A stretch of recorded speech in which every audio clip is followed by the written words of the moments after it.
Права.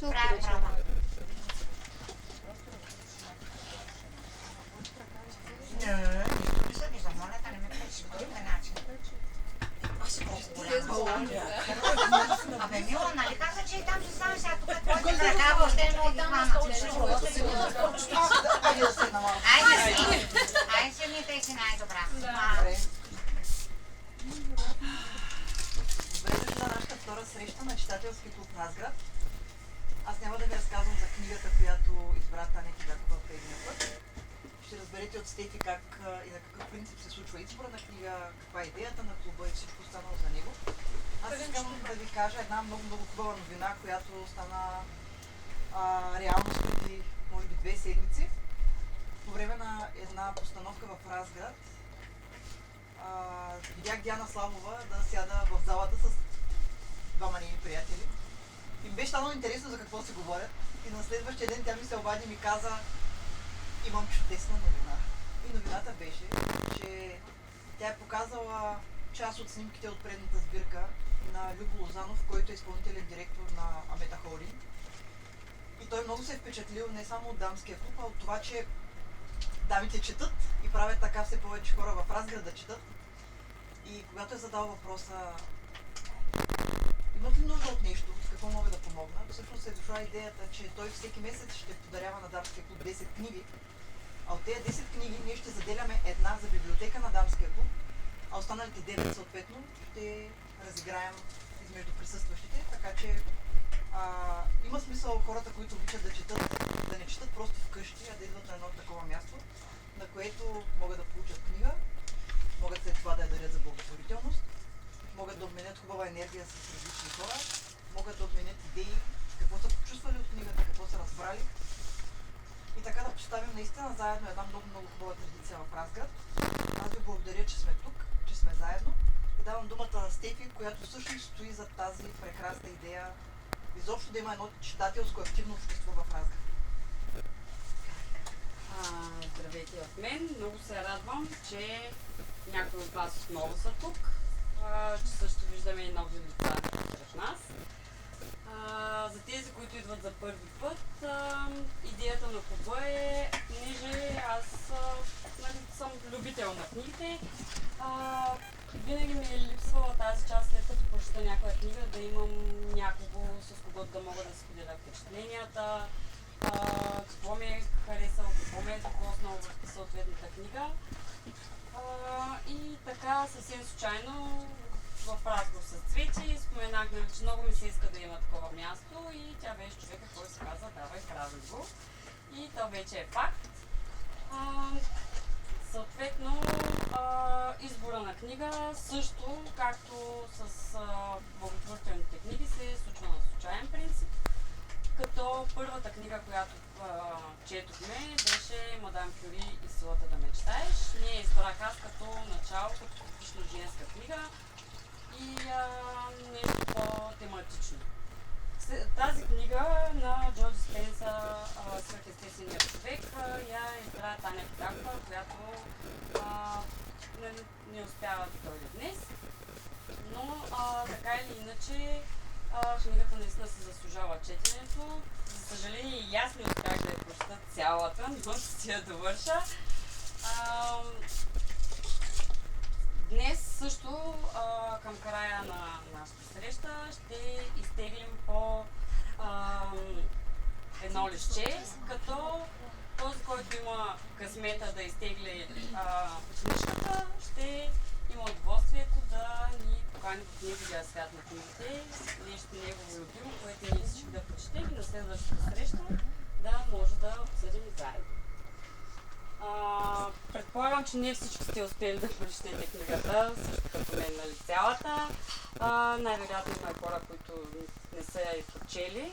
Но преди да започнем по същество, имам само една по-скоро молба, тъй като интереса за наше щастие се увеличава, но както виждаме, нали, пространството не е ограничено, за мое съжаление.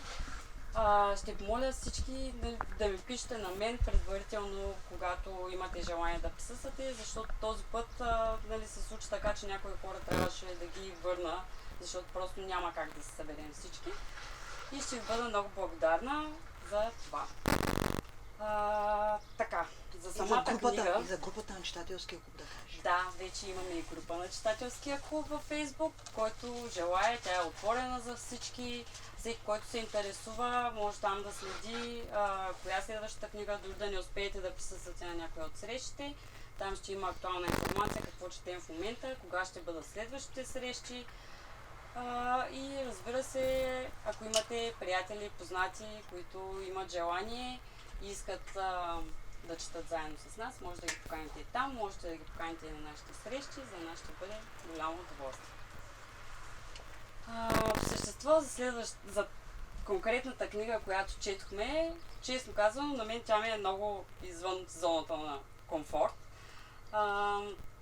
защото не съм попадала до сега на толкова профилирано четиво, нали, тъй като Таня, за тези, които не знаят, тя е психолог и се очакваше, че малко ще ни хвали в дълбокото с нейния избор, но по един или друг начин смятам, че от тази книга всеки има какво да се вземе за себе си, тъй като има много полезни техники, много полезни медитации и много вдъхновяващи истории за хора, които са постигнали страхотни резултати с работата с себе си. Много ще се радвам да чуя вашите впечатления от книгата, кой какво му е харесал, какво не е съответно, защото, както знаем, всички сме различни, на някои не всички книги, нали, ще ни допадат като жанр, тематика и така нататък. Така че, който има желание да сподели нещо, да каже, много кожа не гледа повече. Че да ги вида. Добре, аз да почна. Почвай! Чакам да радиш тон. Аз съм прочела цялата книга. Браво! Браво! Ли си взе? Кой? Ивка. И Янито е прочел цялата. Браво! С Рамова е там, казва, че ще получи награда. Дамата до мен. Като каза, аз се прочетах и аз съм... Искам да споделя с вас това, че днеска слушах едно изказване на Елито, че освен физика ние сме и дух и тази книга е за нашия дух. Тоест как да помогнем на самите себе си да правим неща, които да надхвърлят нашите възможности, нашите желания, според мен. Защото тя ни вдъхновява или поне така ни кара да мислим, че ние можем да постигаме недостижими неща. Тоест, мозъка ни даже няма някакво нужда да се приеме, че ние мечтаем за нещо и си казваш, не, това аз не мога да го постигна, но книгата ви утвърждава точно обратното, че ако вие пожелаете, няма значение какво, мечтата ви ще се сбъдат. Защото тя ви дава възможност да влезете в така нареченото квантово поле, в което учените се занимават. Щом те се занимават и са установили, че има такова място, значи наистина има такова място, където всичко е възможно. Съзнанието и мозъка там е в състояние, в което всичко може да приеме за реалност. Така че всички глави, които прочетах, ни водят към това. Аз малък конспект съм се направила на глава 3. Каква е същността и как можем да стигаме в това квантово поле, където всичко, което си помислим, да бъде реалност. И т.е. ние да го приемаме като реалност и след това мозъка ни до такава степен да го приеме, че в реалния свят да стане реалност. Не просто там някъде. Като той препоръчва да се откъснем вниманието от обектите и местата в физическата среда. Тоест, хората, с които сме непрекъснато заедно, нещата, които ни заобикалят, ние трябва трябва да се откъснем от това място. Твоето тяло, се може ли да прочета конспекта, който съм си направила? Когато откъснете вниманието си от обектите и местата в физическата среда, хора, твоето тяло, събития и други. Попадате в нищото. Никое време, в което съществуват всички възможности в квантовото поле. Поле, което е съставено от носители на цифрови или на цифрова информация или съзнание. Ако се фокусирате върху непознатото, ще получите нови, безкрайни възможности. Не трябва да се абстрахирате от вашия живот, и от познатото, това, което е около вас в действителност. Колкото повече енергия вложите в непознатото, колкото повече нови преживявания или възможности ще създадете в реалния си живот. Тоест, ако успеем да влезем в това квантово поле, да се откъснем от това, в което ни заобикаля, казвам събития, хора, дори самите ни като тяло, трябва да, колкото повече успеем да влезем в това поле, толкова повече възможности ние можем после да осъществим. Защото там ти можеш всичко. Трябва само в реалния свят ни това нещо да си повярваме. Защо става така? Пише, че мозъка се променя, става кохерентен. Кохерентен, като го провеждаме, как се позначава? Синхронизиране с всичко. Хармонизира се. Второто, което се променя в мозъка, когато ние сме там в тази квантово място, мозъчните вълни преминават на по-ниска частота. Тоест, наистина, някой тук сподели, че трябва да сме много спокойни. А може би това място, то ще ни бъде точно това място, където ние ще сме толкова спокойни.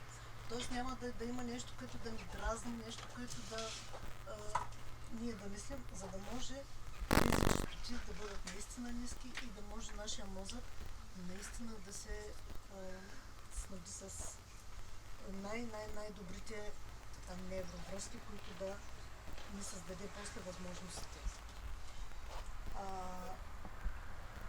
Сега тук той написал, че тези вълни преминават към лимфичния мозък, много сложни неща и там се свързва с автономната нервна система.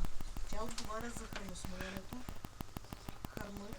регулира температурата на тялото, контролирането на кръвната захар, биенето на сърцето, изработване на антитела, които се борят с инфекции, възстановяването на увредените клетки и други функции, върху които учените смятат, че нямаме съзнателен контрол. Това много ме впечатли, честно ви казвам. И това, което той започва, нали, книгата започва с един пример с една жена, която де-факто почти разпаднала се.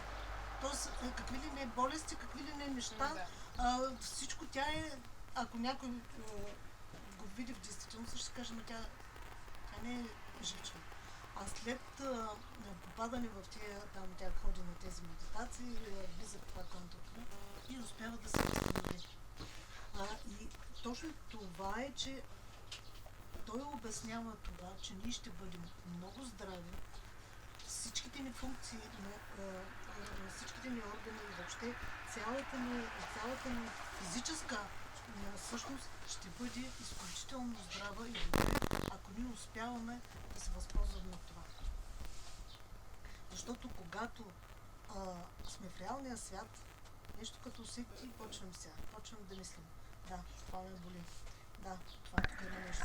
Сега, какво трябва да правя? И така нататък. И почваме сами да се навиваме и за толкова да стане толкова. По някакъв път. Това така ни. По същество, автономната нервна система е това, което поддържа живота ни. Тя създава ред и балансира мозъка и тялото ни. Колкото по-дълбоко сме в нищото, т.е. в поле и сме никой, автономната нервна система се активира и започва да изцелява тялото. Това искам да кажа, че ако успеем да се възползваме, аз по-скоро книгата разгледах като учебник. Като учебник, като една възможност без без да се тъпчем тялото с каквото и да било, да успяваме да го поддържаме в добра и физическа, и разбира се, психическа и духовна форма. Това е важно, защото когато ние сме здрави и ние се чувстваме добре, хората около нас по същия начин ще се чувстват добре. Бъдете уверени, че децата ни, съпрузите ни и въобще близките ни хора, те много държат ние да сме добре, да се чувстваме добре. И ако можем наистина с това нещо да си помогнем, да разберем, че единственият начин да сме здрави е като търсим баланса и го намираме в себе си.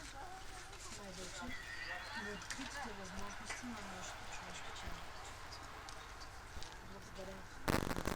И ние благодарим. Аз искам да кажа едно огромно браво на Ива, защото аз се познавам от много скоро, може би от 1 година, но тя е много близко до мене. Както тя каза, ходи и черпи от моята енергия. Явно имам повече за раздаване, но за мен това е абсолютна изненада, че тя е прочела тази книга, защото аз знам колко здраво стъпила е на земята и ако някой ми беше казал, че тя изобщо ще посегне към тази книга, пък камо ли, че ще прочете цялата и че първо ще поиска да сподели, аз никога нямаш да му повярвам. Не съм почнала да правя. Но Ивето Но предстои. е пример за човек, който е ангажиран от сутрин до вечер и не си позволява да каже нямам време. Което е абсолютен пример за това, че е въпрос на приоритети. Четенето на книгата също е дисциплиниращ елемент. И за това го правя. Защото аз всеки ден искам да дисциплинирам себе си. Всеки ден да правя нещо ново и това е нещо, което искам да вкарам в живота си. Не, че не съм го правила до сега да чета книги, не ме разбирайте погрешно, но сега искам всеки ден да отделям минимум половин час за четене на книга. Това действа дисциплиниращо на самата мен. Да. За да правя своя избор. И то не е само с четенето. По-нататък, ако искате, ще ви кажа и какво друго може да правя, за да дисциплинирам себе си. А пък успеха за мен е дисциплина. Само дисциплина. Забелязали ли сте колко е уникална Ивета? И аз се познавам отскоро. Значи тя рядко ще каже не рядко. Това, което казва, винаги е много мъдро и много на място. Това ми прави впечатление. Но не съм чак толкова. Така е. Просто работя много в тази насока да откривам много неща. Но винаги може повече. И сега ще дадем следващия дума на следващия с книгата. Аз за това харесвам всичко, защото във всеки има неща, които трябва да ви призная, че аз не притежавам и харесвам вървя. И винаги стимула ми да създавам контакти с някого. Когато харесам нещо в един човек, той ме привлича с това, че аз искам да притежавам това нещо, което виждам го и ми е приятно да черпя. Благодаря ви. Благодарим и ние.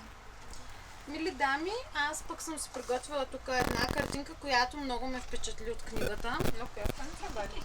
На страница 90. 90-та страница. Това са два атома. Той много нагледно обяснява как всъщност хората помежду си обменят енергия. Както двата атома се свързват помежду си, така и хората помежду си се свързват. И се свързват тези хора, които имат една и съща енергия, са на една и съща вълна, нали, както ние казваме. И това някакси ми напомни за всички нас, нали, как така се обединяваме под някакви нали, тези неща, които всъщност правим. Някакви мисли, някаква емоция, клубове и въобще всички инициативи, които правим, те ни обединяват само единствено за това, че ние трептим на една чистота всъщност. И тези хора, които не са на това ниво, просто няма как да го разберат това, което ние се опитваме да създадем, да. Така че, това е картинката, която на мен ми е така настолна, много ми хареса. Много ми хареса начина, по който той ги обяснява нещата. Защото, ето, например, нали, точно както два атома са свързани, обединявайки помежду си енергия и информация, за да образуват молекула, така и хората са свързани помежду си, като споделят чрез общуване едни и същи емоции, енергия, мисли и информация. Просто това сме ние. Да. Освен това, има още една картинка. Аз картинки им казвам сега, дали... Но много така си дадох сметка как всъщност емоциите наистина на страница 72 той изобразява емоциите, т.е.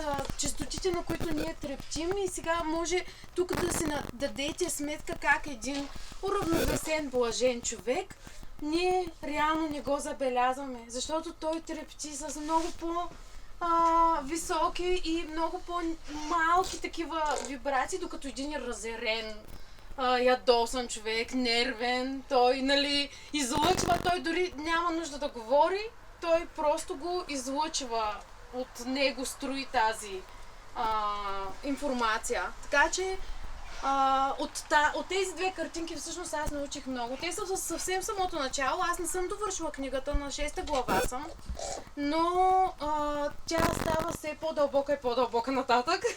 Нали, това просто наистина е настолна книга, която трябва да се препрочита, според мен, за да вникне човека във всички неща. Да. Така, това от мен. И да се практикува. Дария, като разгледате, като е стигнала до това, което сме гледали, и идва в офис и казва: тази книга трябва да я прочетеш. Отидох, купих книгата, влязох в офиса с книгата и тя каза: чакай да ти покажа, виж атомите! Виж вибрациите! Така че и аз за това чета книгата, заради атомите и вибрациите. Такава простичко изображение, всъщност той обяснява толкова много неща. Това е обяснението на това, показват, че когато ти се променяш, ти се променя обкръжението. Точно така. И приятелите, с които си загубваш старите приятели, защото ти ставаш по-добра. Ти имаш други неща, а това, което каза тя за тялото, значи когато си в ниските енергии, страх, гняв, нали, обида, и ти се разболяваш. Ако вече има любов, разбиране, там, приемане, изцелението идва. По този начин се лекува. Това е на съвсем елементарен принцип, обяснение на всички тия сложни истории и за дамата. Мисля, че повечето от нас изпитаха на Краси Ангелова, когато присъствахме в медитацията в залата. Там се потопихме точно в нищото. Тя не прави тази, която я прави ли? Да, то абсолютно по Джо Диспенсъра. А това, което правихме сега, като ходих в Испания, тя е пак по него, но е ходеща. Така бяхме... Ама той в неговата книга е описана. Тя просто я превежда и си я синхронизира, но е още по-силно.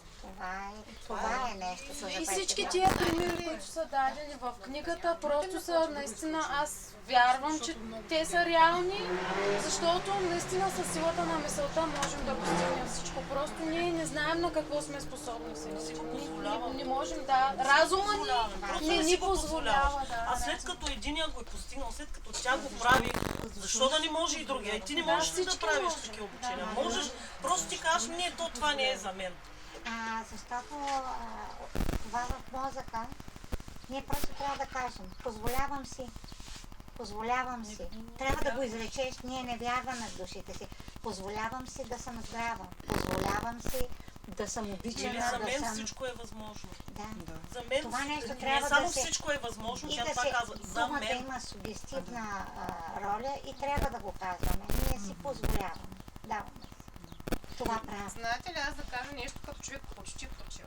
Браво! Ми зависиш от мен обстоятелства. За съжаление не можах да прочета последната глава, но се оказа, че не е толкова драматично това. Никой ми каза. Аз съм човек, който вярва в вълшебства и в невъзможни неща, но искам да бъде обосновано по някакъв научен начин все пак. И понеже от дома сме така интересни хора, визирам аз и моя съпруг, той винаги ме убеждава в свръхестественото, винаги ме дава примери как има чакри, мантри, рейки, скара един курс рейки и т.н. И аз винаги съм била... Почнах да вярвам само заради него, защото той ми е давал живи примери как хора са се излекували, как са ставали едва ли не на смъртно легло ги е надигал и така нататък с начини и приеми. Обаче аз си бях вечният скептик до момента, в който не почнах да идвам на среща на дамския клуб конкретно и в който тук оттам почнаха да ми говорят за някакви медитации и аз така, добре, чувала съм, но не съм правила, не съм пробвала, аз съм нервачка, аз не мога, аз съм нервен човек, бързам се, седим си на времето, се напирам, аз не мога да седна. За мен винаги представата за медитация беше да седна, да мълча, да съм си ни странни пози, едни дето неразбрани от мен. Например, йогата, не ми беше окей. И почвам да чета тази книга и осъзнавам как тя всичко е обосновано хора. Тя е написана от лекар. И аз влязох включително да проверя тези институти, всички места, които той декламира там, защото по едно време я слушах. Всичко е истинско. И понеже аз съм работила много време в клинични изпитания с медикаменти и ме трябва да му убедят. Той дава примери си точно с изследвания. Хората, масови медитации, промяна и така нататък. И мога да ви кажа, че аз съм на 30 и медитирах. Заради тази книга. Съответно, заради вас. Заради себе си, казала. Защо ти е време? Нашите вълни сме ти ги предали на теб. Да, макар че този месец ми е последен семестър изпити фармацевтични хранителни биотехнологии. Много от тази материя, която тук се дискутира, до тук ми е дошло, всички тези специфики на биохимия и т.н. Аз я прочетох и не се чувствах зле от този факт. Включително направих това упражнение, където се го бях отбелязала и съветвам ви и ви да го направите. Не съм дишала, аз дишам по други параграфи. За да живее диша. Имам и други, които са... Само да видя къде. Това беше с...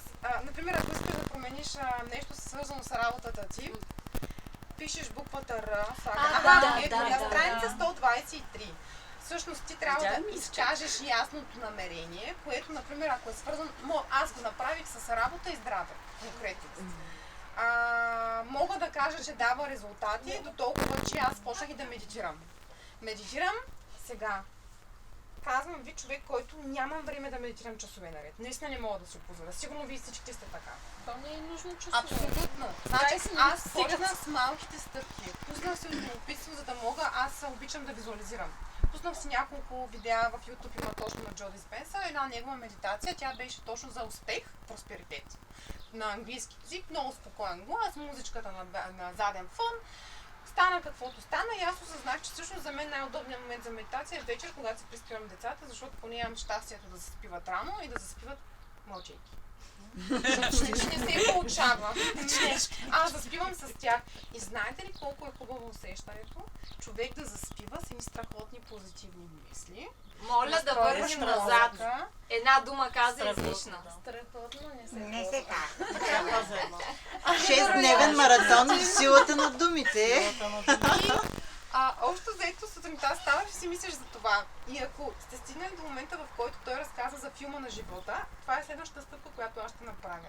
Всеки да си направи филм на живота. Скълъпвате си едно видео, в което качвате снимки на неща, които изображават ясни ваши желания. Какво искате да постигнете? Едната жена, която имаше здравословен проблем, например, тя беше качила снимка на жена, която играе въздушна аеробика или нещо такова. Да. А тя беше с проблеми с ходене, ход, това беше много зле. И нещата се случват. И наистина има логика и много разумно поне за мен обяснение, защото когато ти сутрин ставаш и си пуснеш това видео, което 2 минути да е, 1 минута да е, ти настройваш организма си, ти казваш деня ще е окей, позитивен, това, което си видял там и ти мислиш и обвързваш наистина тази посока. Аз съм го правила подсъзнателно това, защото срещах назад във времето, примерно от 1 година го правя, с проблеми с моите деца, те започнаха много да се карат, с 2 години разлика се почти и почнаха да се карат за всичко. И аз започвам деня така, деца, днес ще се караме ли? Не.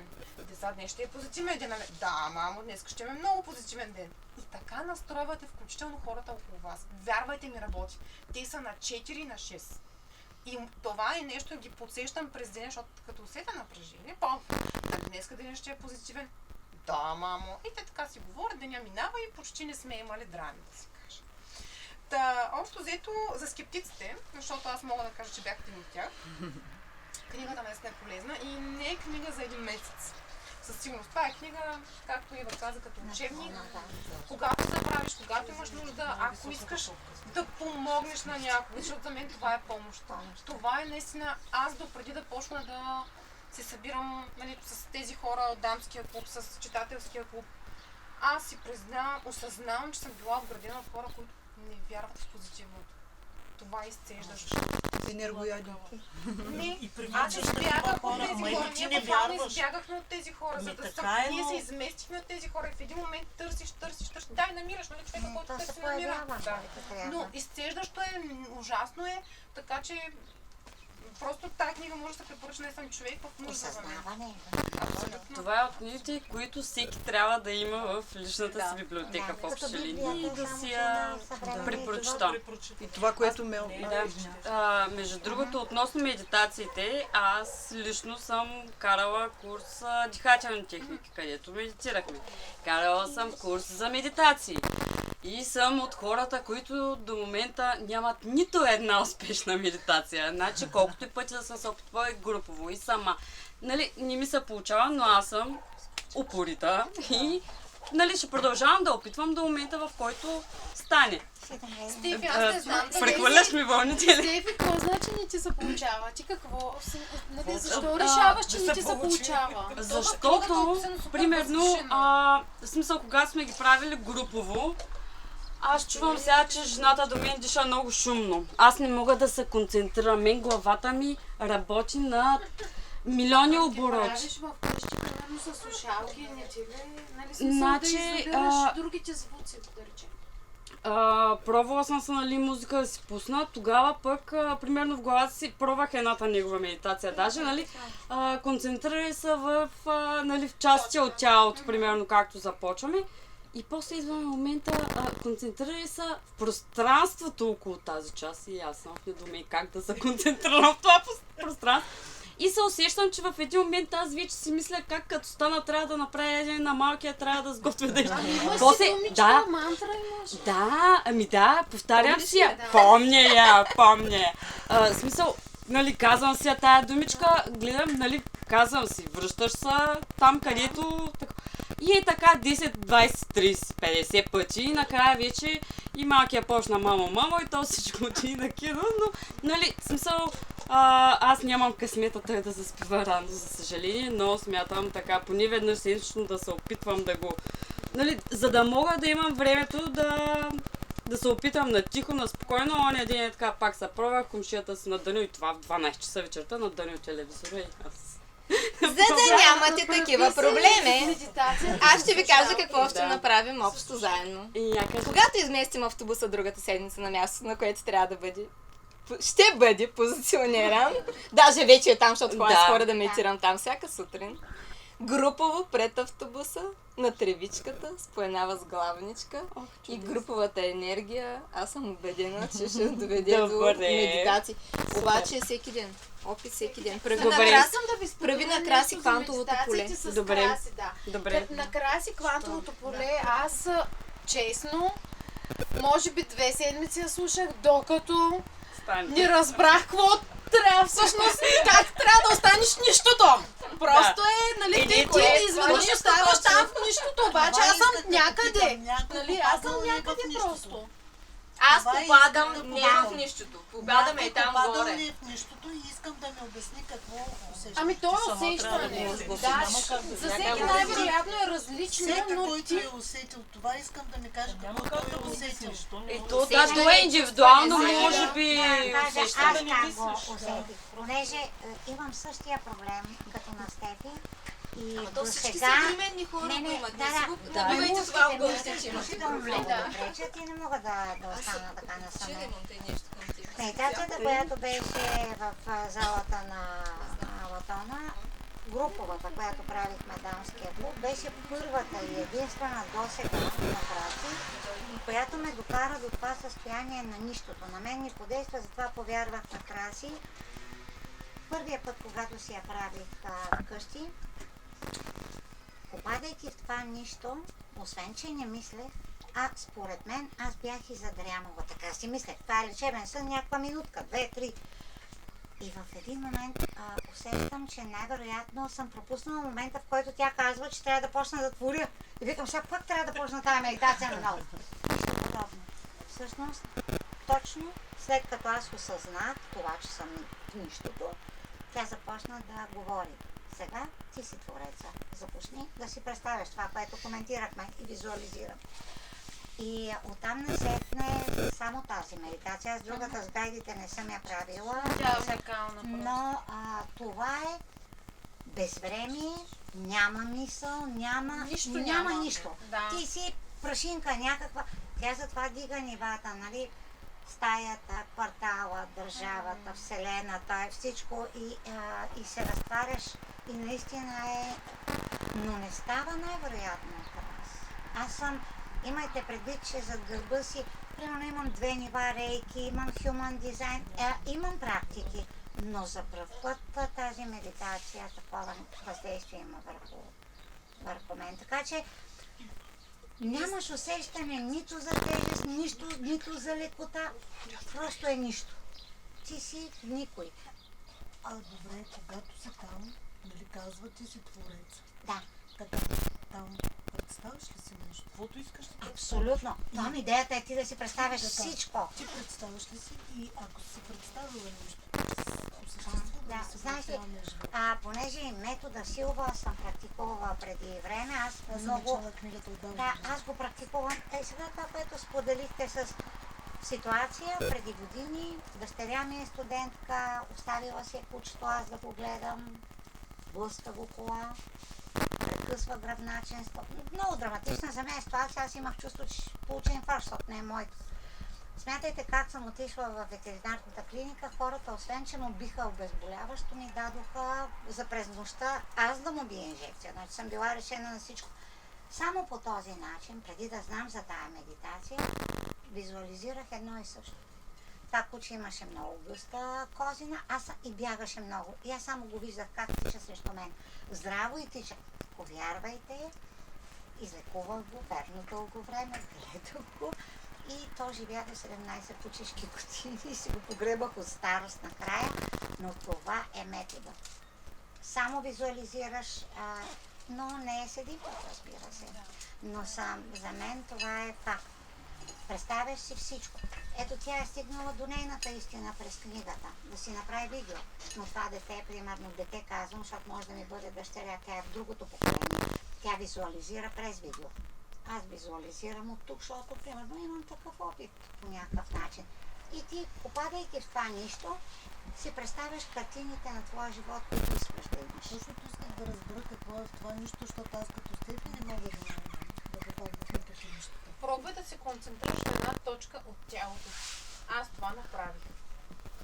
Моята точка, тя си е свързана с Веднага нещо. започват да ми възникват. Нали, Не, докосни си сърцето, докосни си сърцето и благодари на сърцето си и тук се съсредоточи, защото всичко идва от тук. Просто върху сърцето. Бъди благодарна. За сърцето си благодари. Това според мен е най-чистата точка. Не знам, нали, тук и силовето може да каже. Допълнително нещо да кажа, защото в момента точно правят медитации от друга ученичка на Джо Диспенса и съм впечатлена от начина, по който тя ги прави на нещата. И нещото, което много лесно ще върни. Осъзнавам, че първо осъзнаваш, че околна среда. 5 неща. Започвате с 5 неща.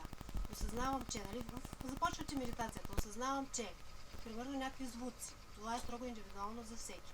5 неща от околната среда. После се обръщаш навътре към себе си. Осъзнавам, че нещо си, което идва отвътре.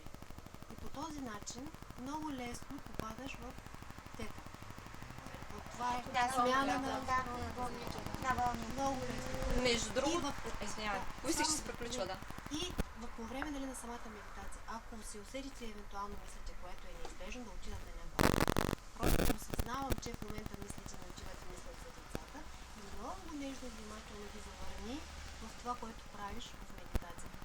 задай намерение на самия мозък. Сега аз ще стоя тук и ще медитирам 10 минути. Остави ме. Много нежно, просто отнасяйте се с любов и нежност, за да могат да се случат тези неща. И това наистина работи. 10 минутки може да го направиш, нали? Но с всеки следващ път, нали, ще увеличаваш времето. И попробвайте много да го готвите. И съвет относно физическото ни тяло.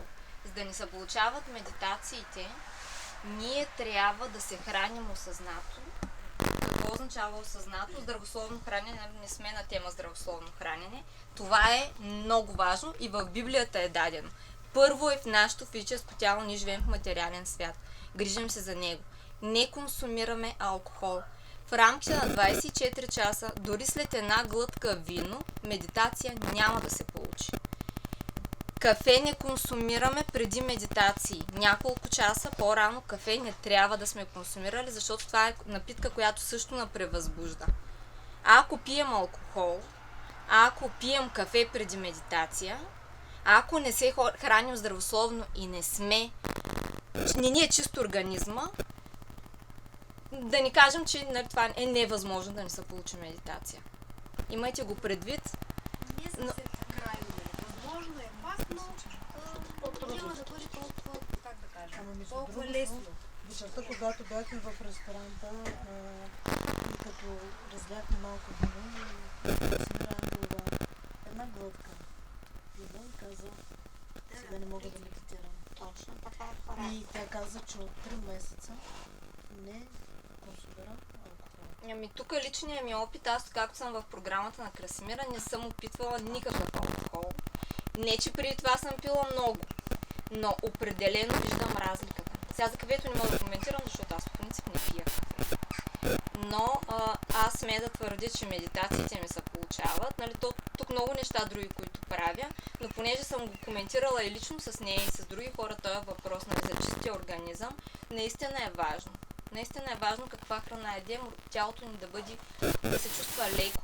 Тогава, нали, вземайки всички тези мерки и знания, които имаме, вече се получават много по-лесно нещата. Много алкохола, нали, замайва съзнанието. Да, то. За да направиш медитацията и за да направиш нещата, които нали, той ви описва, трябва да станеш чисто съзнание. Да. Ние сме чисто съзнание и когато се абсолютно физическото тяло, което ние обитаваме нали, в този живот, и тогава в нещото, това е всъщност нещото, да се свърши с чистото съзнание, което е много причина, защото ние сме едно, ние сме заедно и ние наистина вибрираме до определена чистота. Това е много важно, нали, тази чистота, тази наша вибрация да бъде висока. Защото нали, времето е нелинейно, не е в минало, сегашно бъдеще, то е вертикално. И ние сме в тези 12 измерения нагоре. В момента 3 дето, нали, което е, 4 и 5 дето. В 5 дето вече ги няма тези емоции, негативните емоции. И много Отлепихме ли от третата вече? Ами, някои сме отлепили, нали? Сега подобни да отлепихме вече. Това е пак избор на душата, нали? За души, за избор. Но нещо, което това за алкохола, дето казва Силве, откак почнахме тези практики, аз съм в програмата на, което значи там, април месец, веднъж една глътка вино.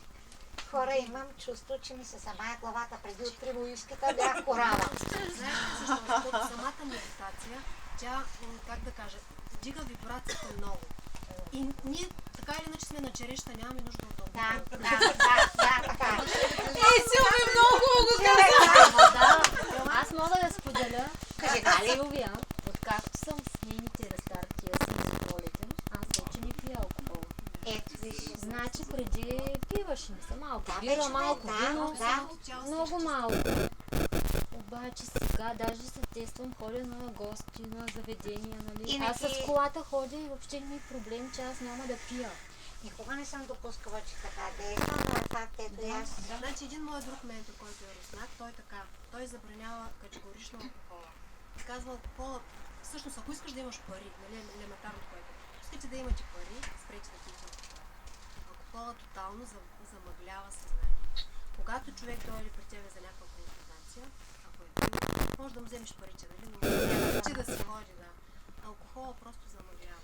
Ама това е най-простия начин хората да излязат извън себе Да си. избягат по-скоро. Алкохол е един вид да избягаш от битва, точно така. Но можеш да избягаш от тази действителност с Хората, медитация. Да, хората за това го правят. Да. Тоест консумират толкова огромно количество алкохол, защото Матрицата 3D-то. искат да излязат извън проблемите или там състоянието. Тук колко народ Ами те се затварят. Стиви, без да искам погледнах към тебе. Правилно се прича. Кали, ела насам. Между другото, тези от вас, които са правили Красимира, има квантово поле. Едната медитация е за квантовото поле, а другата е за квантово сътворение, която всъщност е на фона на музика на Стойчо Стоев, който е гайдар. Стойо Стоев, извинявайте. Да, Стойо Стоев. И всъщност тази медитация за квантовото сътворение, тя реално е тази книга под формата на медитация. Буквално е сдъвкана, синтезирана по най-простия начин. Ние даже с някои от вас сме си го коментирали това, че наистина не е случайен периода, че точно сега стана идването на Красимира в Разград, нали, тая медитация, която направихме, срещата, защото тя не крие, че е учила от много различни учители, Стояна Нацева и руски, какви ли не, метода, който използва на признаването и приемането. Но за разлика от повечето хора, които се занимават с тези неща, тя го прави в наистина супер разбираем вид, да може и човек, който никога не е правил такива неща, да разбира всяка дума, а не да слуша, да кима, теорията уж да му ясна и в един момент си казва, аз сега какво трябваше да направя след това цялото нещо.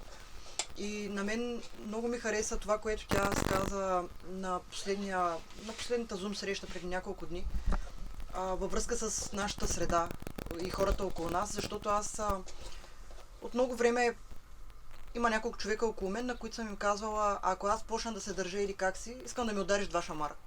Няма да ми казваш нищо, просто ми удари 2 шамара, аз ще разбера за какво е. И последно време все по-често ми се случва тези хора да ги питам, примерно, аз променена ли съм? Аз по друг начин държа ли се? Променила ли съм си държанието към еди кой си? Нали, такива неща. И хората казват, не си такава си, когато те познаваме. Обаче моята среда се променя. И за мен това в началото беше много голям шок, защото аз приятелствата, които имам, те са ми още от ученически години. Имам приятели, с които аз съм на 37, лица по 25-30 години приятелки и не се виждаме всеки ден, не се чуваме всеки ден, обаче знаем, че като звъним една на друга и разговорът е продължил от там, където е свършил. И наистина аз не можем да става отговор на този въпрос, как аз съм същата, държанието ми е също, пък хората някакси все едно или ме отхвърлят от тяхната среда, или моята среда някак си почва да се променя. И тя го обясни по толкова елементарен начин и аз си викам, боже, пак че влязох тая вечер да го чуя това, че всъщност когато човек търси напредък, търси развитие, става по-осъзнат, чете книги, с които иска да се чувства по-добре, защото наистина това е тренда в момента. Хората търсят път към себе си, път към щастието си, хармонията, личното щастие, да се чувстваме спокойни и уверени. И всъщност, когато го правим това нещо, ние почваме да излъчваме друг вид енергия. Тези хора, които не са на тая вълна, които не търсят също, те почват лека по лека да си тръгват. И обратния вариант, ако средата, в която сме пребивавали, се развива, а ние останем на същото ниво, средата отхвърля нас. И ако преди време съм си казвала, ето явно аз някъде нещо греша, сега си казвам, не аз. Може би е трябвало много по-рано да почна да чета някакъв конкретен вид хора или да чистя. Да, но го осъзнавам сега. Да. И понеже аз съм имала и такава лична консултация с Красимира, която по принцип трябваше да бъде на друга тема, която аз си мислех, че на мен ми е проблем. Но в последствие се оказа, че не е това, което аз съм си мислила. Тя ми каза някои неща, които аз тогава не можех да разбера. Едното беше точно това със средата. И то дойде от въпроса, който пък аз питах нея, твоята среда променяла ли се, когато ти се променяла? И тя тогава ми го беше обяснила това нещо, защото аз имам и запис на нашата среща. Обаче аз не съм го зацепила. И си казвам, може би защото на мен като ми се случат някакви неща, почваш да търсиш вече когато ученика е готов, учителя се появява тогава. И за мен тая книга наистина е велика, това, което и Стефито каза, книга, която човек трябва да има. Аз я бях слушала, първият път, като съм я слушала, не съм я осъзнавала изобщо. За Джо Диспенза бях слушала от един обучител, казва се Силвия Ройтингер. Тя по принцип е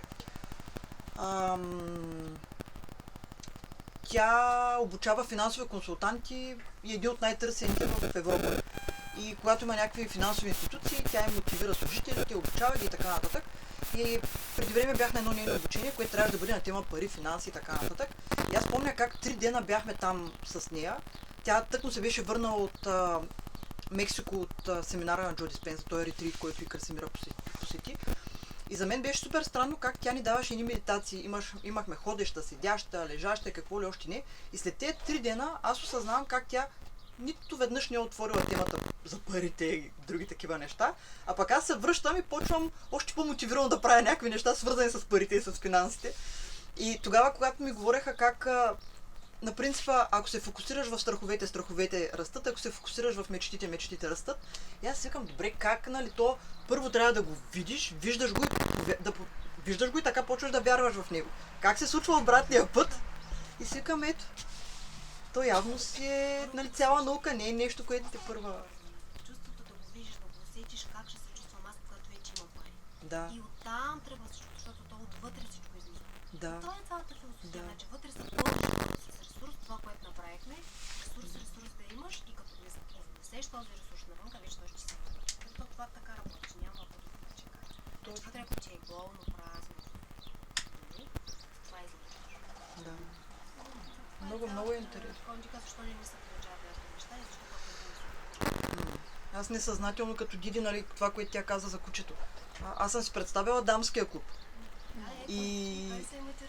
Аз читателя. Да, примерно, да. И е много странно, когато ти го виждаш, то вече се случва. Да, това е много важно, без очаквания. Ти виждаш нещо и вътрешно, нали, нямаш очаквания. Защото ако имаш някакви очаквания, ти слагаш рамки.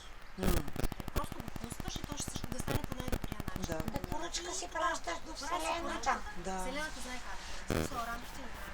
И е странно, че, нали, когато човек има това, както, нали, за Диди, обстоятелствата казват, че ситуацията е зле, нали, няма шанс, няма нищо. Наблюдател. Нали това, Да. което ви е в Вселената. Ти си наблюдател. Просто наблюдаваш. И наблюдателят създава реалността. Както искаш да се случи твоята реалност, така и наблюдаваш с позитивно чувство и без някакви очаквания. Според мен там е точно тънкия момент, да не се пречупиш, когато пък всеки ти казва, бе, няма да стане, нали, то, как ще стане това нещо, ти просто да си следваш като кон с капаци. И другото нещо, Силвия, поправи ме, ако бъркам, аз поне така практикувам за себе си, може би, защото все още и в тази възраст съм активна в детски партита. Аз си пускам, дали ще да го нарека намерение или поръчки до Вселената, го правя точно като едно малко дете. Без очакване, но с радостна усмивка. Преди години ми се случи нещо. Едни хора влязоха с скалните галоши в управлението на читалището, където работех в този момент. Отидох и им казах, аз не съм щастлива да работя с вас, оставих им ключовете и си тръгнах. Обаче казах на Вселената, Вселена, много ти се моля, града е малък, нека да минават винаги по успоредната на моята улица, по която аз се движа. Мили хора, минаха 4 или 5 години. Каже, че в този малък град аз съм пешеходец и се движа пеша. Един път не ги срещна. Просто казах на Вселената да се грижи за мен и да ги праща по успоредни улици на моите. И затова винаги благодаря. Вижда се на Вселената. И винаги в живота ми се случва така, когато неправилно са постъпили спрямо мен, минава време, аз им прощавам веднага в душата си. Минава време, те идват да се извинят и да поискат следващата услуга. Нямам натоварвания в душата си. Да, върша следващата услуга, забравила съм го онова във времето, хвърлила съм го, но така по-детски чисто най-много ми върши работа, в смисъл най-съм си полезна. Децата най-добре материализират и манифестират. Диди, не знам дали съзнателно или не, току-що цитира една книга. Не. Поръчки до Вселената се казва. Да, това е... Да, която също е... Това е моята книга. Да, в смисъл много... много е чиста, тя Цвети ми я каза тогава. Аз за Коледа бях подарила на всички с приятелки една година. Тя е едно такова малко книжле, с което се чете изключително бързо, но там са описани много начини точно как да манифестираш и да получиш това, което искаш, нали, от Вселената. Това е малко. Аз ще избера нея книга, като дойде моя ред. Добре. Няма да има протест, че е дебела, голяма, няма я. Не, тя е много мъничка, много лекичка за четене. Аз още нещо се сетих за книгата, може ли да споделя, че говореше или четейки нещо, това така го запомних, че все едно живееме в миналото. Всеки ден правил едни и същи действия. И ако се опитате да се замислите, всеки следващ ден ваш прилича на предходния.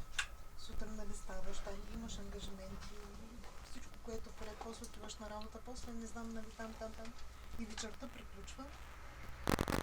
И дните се повтарят. Почти нищо ново не се случва в това.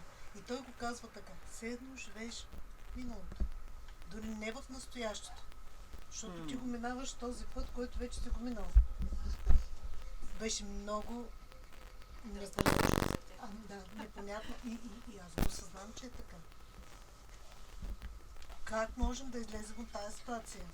Тоест, дори не живеем в настоящето, не живеем в миналото. Защото всеки един, забележете го, опитайте, помислете. Всеки ден сутрин ставаш, по навик, какво правиш, мислите, като се ходиш, и така. Единственият начин да излезеш е да вкарваш някакво неща. То това го има и като философия, как да провокираш усъвършенства с себе си. Когато, например, си свикнал да пишеш с дясната ръка, почне да пишеш с лявата. Някакви това е... Значи ми се разбира пък. Когато си свикнал да пишеш защото за мен беше супер. Знаеш ли, като го прочетох това и си казвам, аз го прочетох също като тебе си помислих.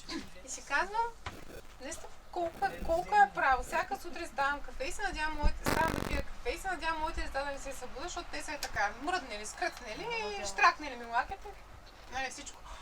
Без значение часа. И натисках ги там да поспят още малко и се надявах, че е така на спокойствие, обаче няма. И доста се замислих за това, какво мога да променя. Пожелаваш си сутрин да се събудят децата. Такова нещо е... Искам да ти кажа, относно ставането на децата, точно понеже моето е същото. И даже се чудя, отива да спи в баща си и той ми казва, оле, как хубаво спахме с детето до 10:30. Викам, добре бе, човек, как? Значи аз в 7 да стана, той в 7:05 е станал. Служи си на родение. Обаче да, си лягам едната вечер и си казвам, утре ще стана и детето ще продължи да спи и аз ще си спия кафето. Просто аз си легнах с това намерение на другия ден. Станах, изпих си кафето, но в момента, в който го изпих и детето се събуди. Половин час по-късно след кафето. Но ето, че пак се получи смисъл, но аз легнах с това намерение. Ама той в едно видео го обяснява това Джо Диспенза, че всъщност това, което казва, деня се познава от сутринта, не е така. От вечерта каквото направиш, такова ще бъде утрото.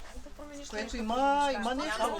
Аз съзнах как реално, аз винаги съм си лягала с мисълта и цял утре като стане, той ще стане с мене. Как няма стане с мене? Силвито беше споменала, че можеш да направиш така. Ако пиеш от тази чашка кафе, на другата сутрин ще пиеш от друга чашка. Аз си ги редувам винаги, не обичам да пия в една и съща чаша кафе. Ако днес пил даже без да ги знам тия работи. не го усещам по същия начин. Ма то кафето е различно заради чашата. Трябва да се сменя чаша. Ми спираш кафето. Или започваш да го пиеш на соляко, примерно. Плен, точно това го обяснява той. Ние сме в плен на нашите навици. И ние не можем... Зоната на комфорт. Да, зоната на комфорт. Ние не можем да открием нови неща, ако ние се намираме в зоната си на комфорт. Излезнах от нея, защото пиех кафето с захар. Като кажа захар, много захар, защото кафе не пиех в живота си. Започнах да пия след като родих второто дете. И така, захар и веднъж слушам по новините, еди си кой отслабнал, защото успял да си пие чая без захар. И аз казвам, това е спасението, нали? Ще скудна килограми. Си отивам на работа, правя кафе, Няма захар към ето го Знам. Кафето е без захар, но млякото е там и трябва да е в степена чаша порцелан. И аз съм така, и аз съм. Значи нищо не трябва. Да. Всичко е каквото си го направим. Млякото разбрах, че трябва да се слага по-малко мляко, за да се запази белотата на зъбите. Колко е вярно? Ние тук докторката ще издели с зъби. Философията на индийците за прясното мляко. Защото ние в нашето ежедневие, в нашия западен свят, нали, отричаме прясното мляко. Те пият, да, в чай слагат мляко, но слагат в масала чай, който е със специални подправки. И всъщност тези подправки подпомагат от млякото да се извлече само това, което е полезно за нас, а другото минава транзит. Само в този случай казват прясното мляко, окей. А какво мляко пияте? Крафт мляко. Защото като цяло Но малко специално в масала чай. Но не ядат телешки суджуци. Хайде да не коментираме кралите Индия, ще го коментираме, когато вече ме даде думата за Индия. Правиш нещо. Всичко съм яла в Индия. Как няма да ям? Тя ще разкаже, Да, ще имаме... Не съм яла улична храна, не съм яла, защото то е И в ядно. Ган. Ще има, да, в клуба на пътешественика ще има ден посветен на Индия и всъщност селище човека, Вече си който имаме, ще разкаже. можем да си правим клубове, имаме Да. къде. А между другото, това за навиците, които казахте, другата книга на Джоди Спенза, Разчупете навика да бъдете себе си, тя е... Да. Да не живеем в миналото. Ние сме нашето плацебо, тя също е... Не всичките му книги са това. Кой друг иска да сподели нещо за книгата? Защото ние нали се отвлякахме. Не, защото Разширихме ние темата. Да, ние сме пак там. Дамата до мен Стефия се лищетата, Да. Да дадем думата на Янито, която е прочела цялата до край. И то много бързо, защото И то на маратон. Да. Аз много се притеснявам да говоря. Като цяло книгата ми хареса. Хареса ми това, че разбирането, че ние сме енергия и не сме материя. Аз за себе си съм убедена, че наистина не сме два бъбрека, едно сърце, мозък и така. Да, Все пак тя е лекар. Така ще да кажа колко медицински.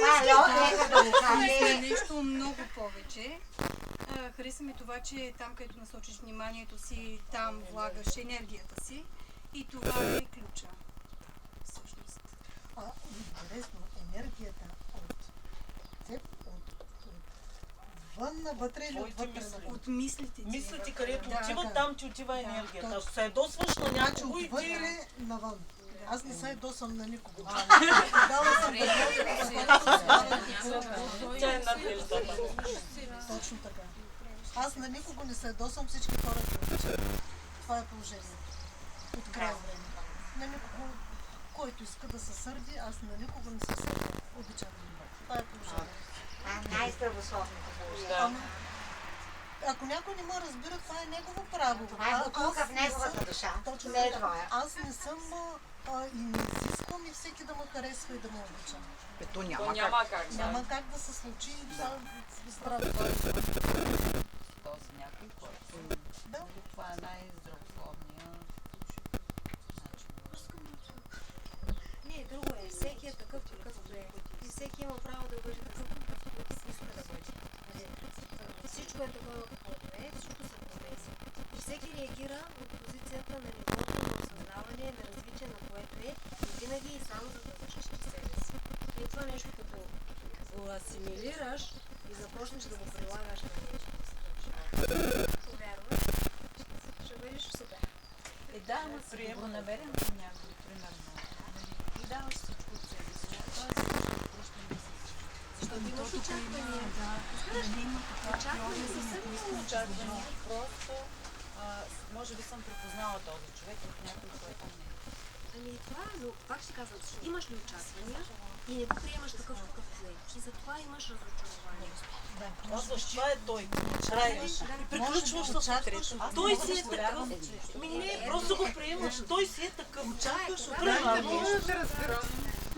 Очакваш от него нещо, той не е готов да чака. Особено ако е човек, Очакваш, той се държи лошо към тебе. Това не е на съзнателно ниво. Просто не е било приятно. само му кажеш, ти Не, изчезва и... Просто се казва, той се ецъка се. Това е на несъзнателно. Защото ти се нервиш. Той въобще ли се нервиш? Особено към най-близките. Този човек ти е писал. Очаквания имаме към всеки, към всички, които срещаме. Аз не знам. Изисквания към другите. На времето бях почиталка много изисквания. Не само от себе си,